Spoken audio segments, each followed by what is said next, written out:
India's External Affairs Minister S. Jaishankar recently concluded his UK trip where he raised the issue of Khalistan extremism and the safety of Indian High Commission building and personnel. Jaishankar said that UK should give fullest protection to foreign diplomatic mission so that they could carry out activities in an unrestricted manner. While raising the issue, Jaishankar also criticized the Canadian politics for giving space to extreme political opinions. Take a look. As I said, discussed in the activities. India's External Affairs Minister S. Jaishankar concluded his 5-day trip to the United Kingdom on November 15. During his meetings with the country's leaders, S. Jaishankar raised India's long-standing concerns about pro-Khalistan extremism in the UK. Jaishankar stressed that the Khalistani elements should be on guard against the misuse of freedom of expression and speech. In October, pro-Khalistani groups had staged a protest outside the Indian Embassy in London, following which security was beefed outside the building. Earlier, the Indian High Commissioner to the UK, Vikram Doraiswamy, was stopped from entering a Gurudwara in the city of Glasgow. While raising concerns on the issue, Jaishankar also criticized the Canadian politics, which has given space to violent and extreme political opinions advocating separatism from India.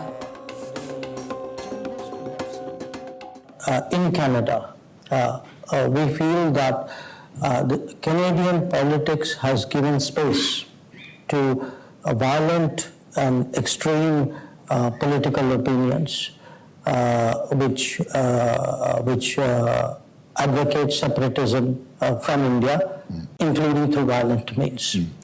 And these people have been accommodated in Canadian politics. They are given the freedom to articulate their views. And not just that, it had come to a situation where the diplomats of my country, including the High Commissioner, we've had attacks on the High Commission, smoke bombs thrown at the High Commission.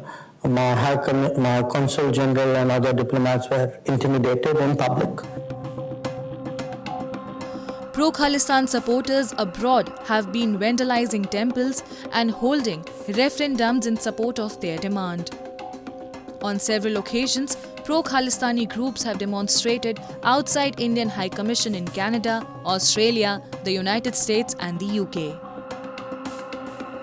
The protests by these pro-Khalistani groups also demonstrate controversial posters.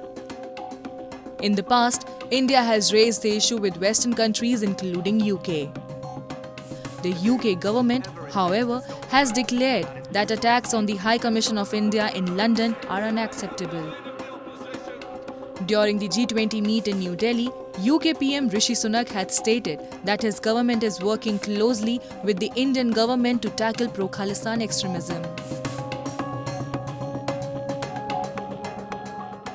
No form of extremism or violence like that is acceptable in the UK, and that's why we are working very closely with the Indian government to particularly tackle PKE, pro-Khalistan extremism. I don't think it's right. Our security minister recently was just in India talking to his counterparts.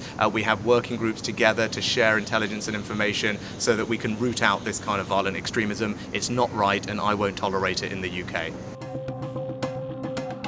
The Khalistan narrative has failed to find any traction in India's Punjab, and therefore Khalistani elements on foreign soil are showing their desperation.